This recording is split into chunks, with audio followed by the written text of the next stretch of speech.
Today I have a special guest, my husband, Mike Sean. Hello. Hello. And we're going to have a chat. So that'll be fun. So first of all, I want to remind everyone that we have Mike's interview about domestic abuse and his own experience on episode 29. And so this is an extension of that. And we're going to go a little bit deeper and ask a few other questions. So let's get started. So first of all, Mike had a verbally abusive relationship, and I had my own abusive relationship. But I'm finding that there's a lot of men that have had domestic abuse, and we don't really hear about it, or they don't really talk about it. Why is that? I really think, men are supposed to be the strong ones, the stoic, confident. And so if they're in a relationship like that, I can see where they would pull back a little bit. It wouldn't be something where I would go see a dear friend or someone that I really trusted and said, hey, guess what I had to experience last night. I think that's part of it. And also growing up as a boy, being taught these are manly things to do. You don't cry, you don't talk about things, you just kind of internalize them. So I think it's very natural for this to be kind of shoo-shooed under the rug and not really expressed. Which is super sad because, gosh, I just think about the people I know, and I can name 5 men, just off of people I know that have been in domestically abusive relationships. Some of that was verbally, some of that was stonewalling, some of it was physical. And I think about the one that was physical, and the guy's like 6'2", and his wife was short, but she used to go at him, and he was just trying to protect himself. And it was a very physically abusive relationship. And he's like, I was embarrassed. He's like, I didn't know what to say to people, but it was very abusive. Now that he's a healthier person, he can look back and see that. But it's very, it makes it hard for men in the statistics because you hear about it from women, but not about men. And they can have, again, abusive relationships involve power and control. And, unequal amounts of power and control where one person is benefiting and the other person is getting hurt. And it's a very unbalanced. And it's all about the power and control, which a healthy relationship has nothing to do with power and control. So that's why it's always, interesting now that we have our own relationship having come out of both having domestic abuse. So let's go. I want back to yours. Your ex-wife was very verbally abusive, and it went one direction and made it very challenging. But let's talk about how your love blueprint growing up and how that was kind of a setup for you to get in this sort of relationship. It was very similar, I think, to what I just described, where, boys are strong, girls are weak, boys don't hit, boys don't fight with girls. So it's very unequal that way. Also, it was, again, a thing where it was not polite or nice for boys to really fight back against a girl. And the other thing, too, is I feel like I never really had a chance to express how I was feeling that way, or if someone was treating me poorly. It was just a thing, very stern, very regimented lifestyle. And so, again, boys just don't show emotion. They don't talk about things like that. They just do. And so it was a great pathway to start internalizing a lot of feelings and emotions and things like that, and never really letting them out or talking about them, really. I didn't start talking about how I felt or things that were important to me probably until my late 20s, maybe my early 30s. And even then, I was in this other relationship, this other marriage, where that certainly was not encouraged. Even when we went to counseling and things like that, I felt like it was a very lopsided conversation because I was really expressing how I was feeling. I'm sure my other partner was expressing how she was feeling, but once we left the counselor's office, it was just kind of, to me, felt like we were going right back to the place where we were before. So it's just similar patterns. Hmm. But what you're saying is when you grew up, and then you have to tell the audience, like, how did your mom and dad, how did they function? And how did that dynamic play in it? Because you mentioned it was like a stern, don't feel your feelings, kind of regimented. Can Hmm. you give more details on your parents' dynamic? Yeah, it was, if you go to a TV show and you look and you watch something in the 50s, and so um, the guys are very It's like macho. macho. They really are. Yes. And they are the alphas and the leaders. And so it was a very patriarchal marriage. And dad was the leader, and everybody knew it. And everything dad said was law. And mom was almost in a supporting role, do the dishes, feed the kids, keep the house neat. And so it was just a very typical relationship like that.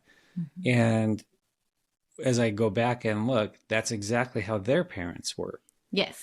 And so, they loved each other. I think I know Mm-hmm. that. Yes. But it was everyone knew their role and what in that role, what was expected and what was not allowed. And so I took that as I was growing up. I feel like I was softer on the inside, like, okay, there's some things there that I would not want to get into. In my first marriage, though, I found I was exactly back to that type of a marriage, but the roles were reversed. So Yeah. now I was the one that was compliant and not expressive and in the supporting role, where I felt my ex-wife was really the leader of the group. Mm. Isn't that interesting? Because I remember you've told me at times, like, I saw the dynamic of my parents. I didn't want to repeat that for myself, but it was like a familiar pattern. Mm-hmm. And those love blueprints get repeated without us even really thinking about it. Yep. And so it's interesting how we kind of get ourselves into that. Mm-hmm. So yeah, it's pretty interesting. And then also, how does, because you also had some different abuses growing up, how did that affect you as an adult, or how does that affect you in our marriage? So the way that it affected in my first marriage was that First, we need to back up. What type of abuses did you experience growing up, to give some clarity? I had both sexual abuse and emotional. And so what that did for me is I carried that into my first marriage. And again, not expressive, not really being honest, both with my partner and myself. And so I went through the divorce, and I was divorced for about a year before Tara and I met. And in that year, that was my healing year. And I had resolved in my mind that I was going to be completely fine being alone and happy rather than with someone and unhappy. I had a long time doing that, and it was just a place where I found myself. And so when Tara and I met, after we met and started to get to know each other, I felt some of those old patterns, but Tara is way different, obviously a way different person, because you all know her now. And she's very curious. She wants to know how something works and why something works and why do you feel that way, rather than just blurting out, I feel sad, for example. So the opening and the questions that Tara has asked me has really, really opened me up. I think we can both acknowledge that I'm more expressive, and I ask for things if I want them now. Before I would be like, no, it's okay. It's just, I don't need it. And now, I'm learning that I can open up more. We have an equal relationship. Something very important for me to understand is that when Tara asks a question about my history going back, she is not looking for weakness. She's not looking for ammo. She's not looking for something that she can use on me in the future, which is super important. And knowing that, it really allows me just to talk. And it has definitely deepened our relationship together. Yeah, so it's interesting because with Mike's past, you were questioned a lot as a kid. Like, did you do that? Did you do it right? Did you do it? So you had a lot of that. And then in your previous relationship, you were, questioned a lot, and then that was used against you. Yeah. Like used to kind of slam you later or something like that. So you've had a pattern of like a pattern of being questioned and a pattern of like that being used as ammo. Whereas like for you and I, it's like a knowing and a deepening. And, it's taken a while because you have to have like a container that's safe for one. And like anytime we have like our discussions or disagreements or anything like that, we're not doing it from a place of winners and losers, which is like a horrible pattern of conflict and can often progress into an abusive sort of situation. Yeah. But we're doing it from a, more like, I'm feeling this way. I'm seeing this. Can we talk about it? Yeah. Or, and all of that. But we definitely, we talk about it. We like, hey, we have some triggers from our past, but we don't want our triggers to, I don't want Mike to suffer for my husband's mistakes. So we kind of made a deal that, we have these triggers, but we're going to like see them and acknowledge them and then process them so that, we don't have to dance around the triggers and somebody else doesn't have to pay the consequence, or you don't have to pay the consequences for someone else's bad behavior. Yeah. And any disagreement does not come from the perspective of a win-lose scenario. We always agree that our foundation is love. We love each other. And so it's not a win-lose. It's, I have questions, or this is how I'm feeling. Let's kick it around and see what happens. Yes. It's a very safe relationship to do that. And I'm learning that even more. And again, this is 5 years into it, and it's still a learning process for me. And maybe both of us were we never had this ability to talk to anyone, like talk to our loved one, our beloved, as honestly and as deeply as we do. Yes. And so it's a practice for you. Like I would say how it works in our relationship is it's a practice for you to make sure you're honoring your thoughts, feelings, and desires and expressing them. And then for me, it's actually the same practice. It's the same challenge because like I can gaslight myself to death. Like, oh, you shouldn't say that. You shouldn't feel that way because, oh gosh, let's just go along to get along and all that. But I know that I can't really do that. We have our 2-day rule where if it's bothering us more than 2 days, we have to bring it up. We bring it up for Mike during our Weeding Wednesdays. For me, if there's something bothering him, I prefer to know about it closer to the time. Right. And that's works better for me to for processing. And so just trying to figure out like our relationship plan and something that works for both of us, that we're a team. Our first thing is that, we remind each other that we love each other and it's about teamwork. And so that really helps. Yeah. And, something about the Weeding Wednesdays is if Tara says, well, let's talk about it on a Weeding Wednesday, I'll always ask, is this like an urgent thing, because I can kind of change my brain and be like, okay, let's talk about this right now. Or if it's just something, that we want to wait until Wednesday to do. But I would always encourage everyone, like if it's a major thing, tell the other person and say, I've got this. When will you have some time?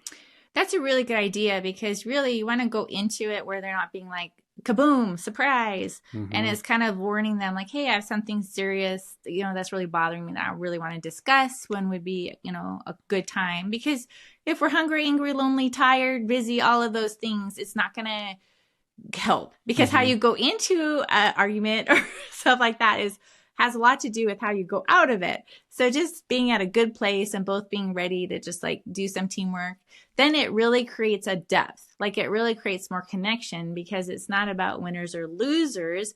It's about understanding each other more deeply and then working together to figure out how we can make this work. Yeah, definitely. I appreciate that little forewarning because the way that I am, and you've seen this all the time when whatever I'm doing, yes, I am lasered in and things can happen all around me. The Titanic can be sinking and I have no clue because I'm working. I am like there.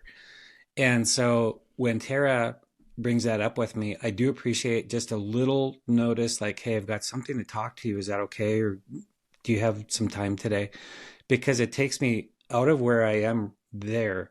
And then it switches something in my brain where I'm like, okay, this is a serious thing with me and Tara.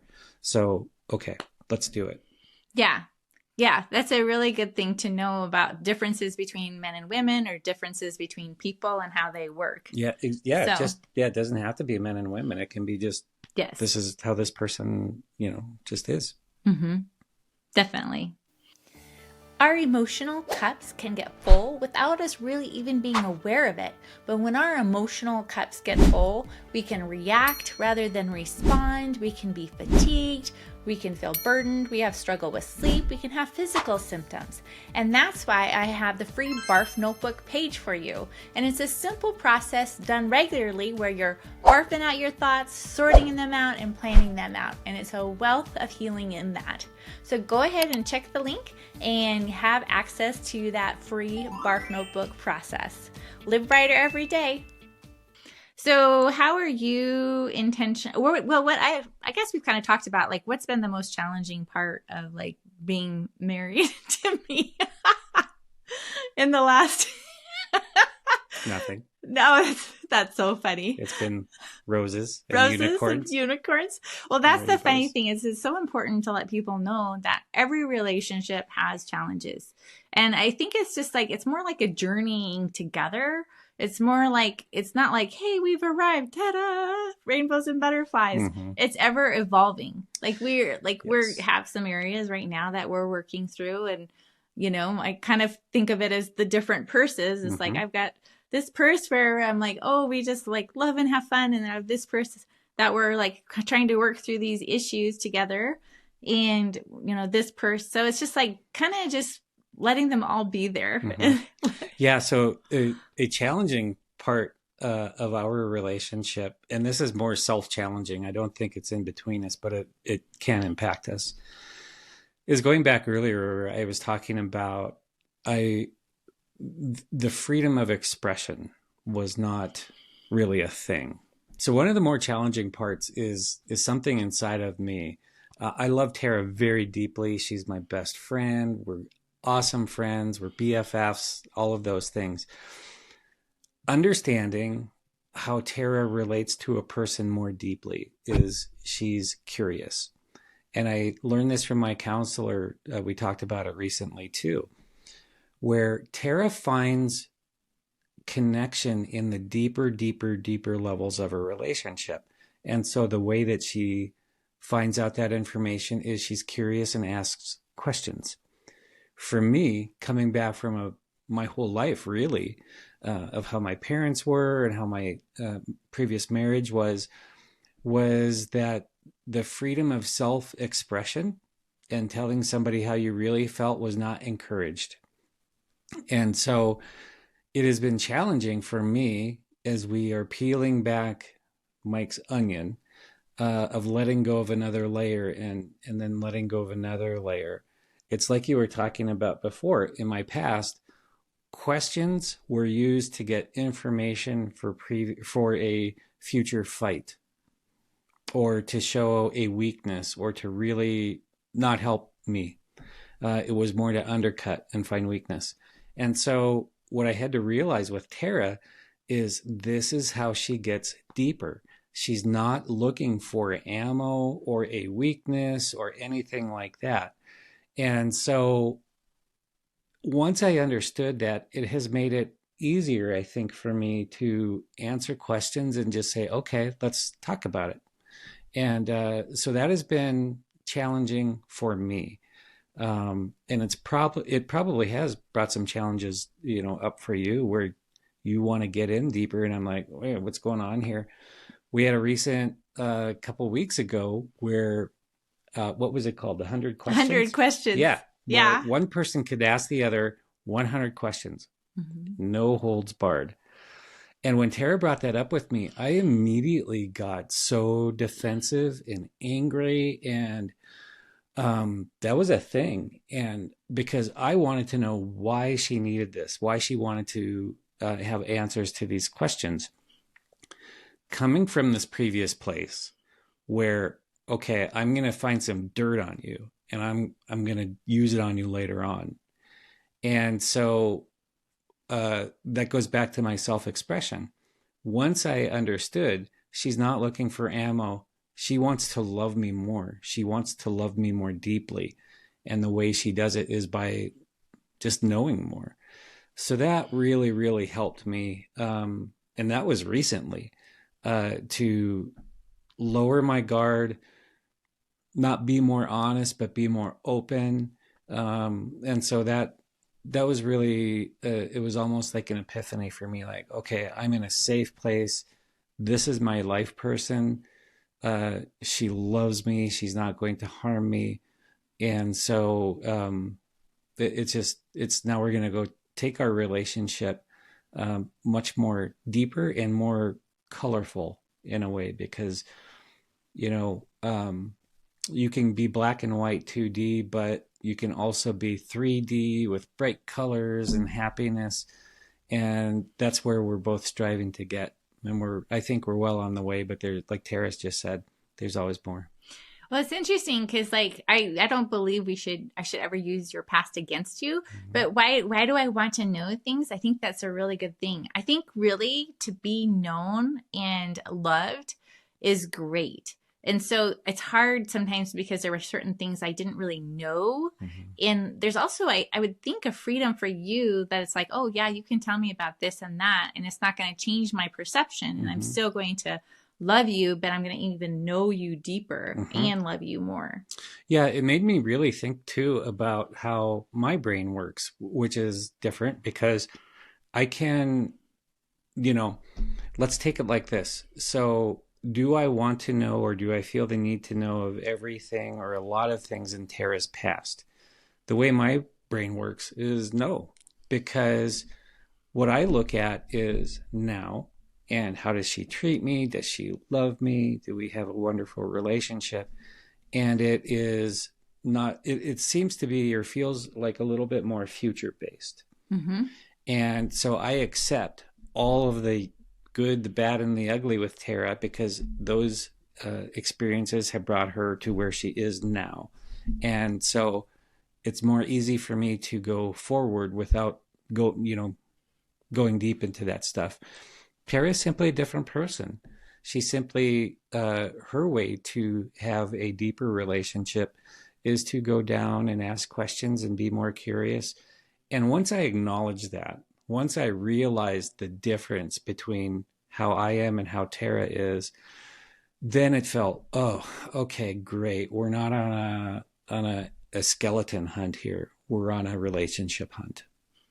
Yes. Yes. And that's always good because Mike always brings me like, hey, here and now. And our past also like shapes a lot of who we are. And so understanding it, like, it makes it a lot more understandable of like why we are the way we are. So I believe like a dissected past gives us awareness and knowledge that can propel us in our future and be like the marbles. And I tend to be a deeper person. And so Mike's having to. So true. So true. Yeah. And I like to have fun and play. So I'm like this unique mixture of let's play. Yeah. And I cannot really, feel close to you unless I really know you. Yeah. I mean, I was even a little hesitant about this interview because I'm like, oh gosh, she's so much smarter than I am. And you have when it comes to this, that's just you have this ability to communicate very well how you feel and what you want and all of that. And I sit here like a rock. And I'm like, I think everyone would say that you did a wonderful job. We always laugh because we're so smart and we're so dumb, like in different areas. Yeah. And so like, I'll do some of the dumbest things and it's like, oh my goodness, that's just part of my so smart and so dumb. And so we just make room for us to grow in other areas, and it's really fun. So that's just a little bit more about like background and more about Mike. I feel like I've gotten a lot of requests to know a little bit more about the relationship on a man's side and his perspective, and then also one that's had abuse. And, so it gives you an inside look on us and where we're at right now. And we'll do this every once in a while. Make it a great day and live brighter 1% at a time. Stay tuned for our next episode.